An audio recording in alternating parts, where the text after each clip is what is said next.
নমস্কার দর্শক বন্ধুরা, এই পাওয়ার ব্যাংকটা 20,000 mAh। এই পাওয়ার ব্যাংকটা আর ব্যাকআপ দিচ্ছে না। আমি এটা খুলছি, কেন দিচ্ছে না দেখার জন্য। এ বাবা, এর ভিতরে কি এটা? এ তো দেখতে পাচ্ছি শুকনো প্রোটিন, কাঠের গ্যাপ মারার যে প্রোটিন, সেই প্রোটিন। ব্যাটারিটাও ফুলে গেছে, এই জন্যে আর ব্যাকআপ পাওয়া যাচ্ছে না।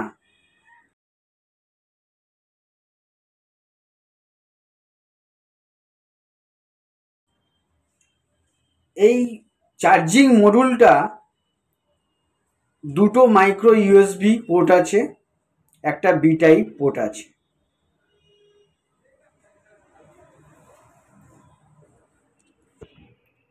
এই সার্কিট ব্রেকারটা 5 ভোল্ট 1 অ্যাম্পিয়ার, একটা 2 অ্যাম্পিয়ার ডবল ইউএসবি পাওয়ার ব্যাংকের মডিউল সার্কিট বোর্ড।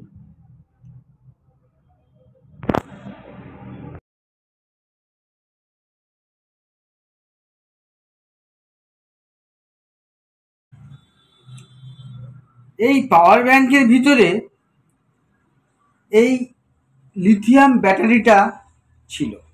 এই ব্যাটারিটা 20,000 mAh।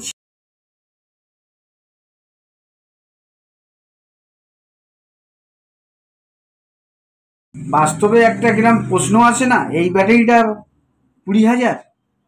আমি সেই ক্ষেত্রে লিথিয়াম ব্যাটারি 2,000 mAh এর দুটো এখানে ইউজ করব, 2 দিয়ে 4,000। অতএব পুরানো ব্যাটারি যেটা ফুলে গেছে সেটাকে আমি ফেলে দেবো। আমি দুটো লিথিয়াম ব্যাটারি এখানে সেম জায়গায় রিপ্লেস করে দেবো।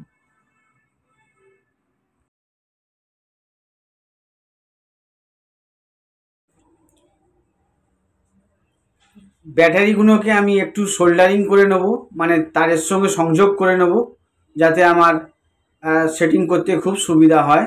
দেখুন আমি কিভাবে ব্যাটারিগুলোর পিছনে বা সামনে প্লাস মাইনাসে কিভাবে তারগুলোকে সেটিং করতে হয় বা সোল্ডারিং করতে হয়।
সোল্ডারিং করা হয়ে গেছে। এই ব্যাটারিগুলোকে আমি বোথ সাইড স্টিকার দিয়ে সেট করে দেবো, যাতে ভিতরে বক্সের ভিতরে যাতে নাড়াচাড়া না যেন করতে পারে বা নাড়াচাড়া না যেন হয়। কারণ নাড়াচাড়া করলে তারের সোল্ডারিং থেকে খুলে যাওয়ার ভয় থাকে কানেকশানগুলো।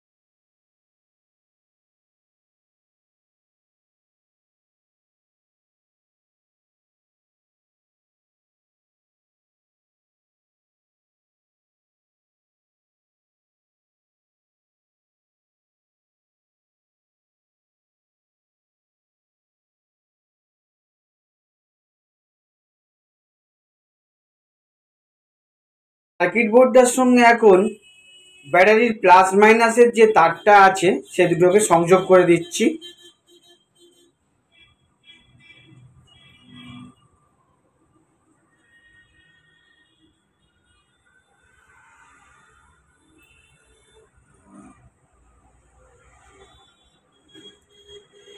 দেখুন সংযোগ করা আমার হয়ে গেছে, তাই পিছনের লাইটগুলো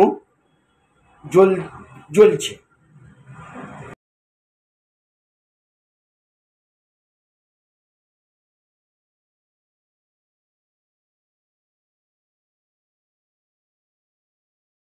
আমার সব কাজ কমপ্লিট করা হয়ে গেছে, আমি এখন বক্সটাকে বন্ধ করে দিচ্ছি।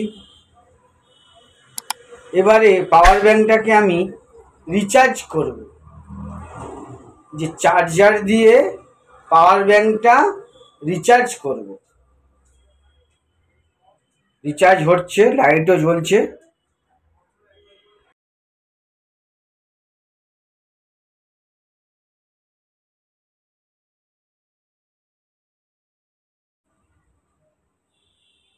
যে পাওয়ার ব্যাংক থেকে ফোনে কিভাবে রিচার্জ হচ্ছে, দেখুন পাওয়ার ব্যাংকে আমি লাগাচ্ছি, কেবিলটা ফোনে চার্জ হচ্ছে। আপনারা সবাই দেখতে পাচ্ছেন যে কিভাবে চার্জ হচ্ছে।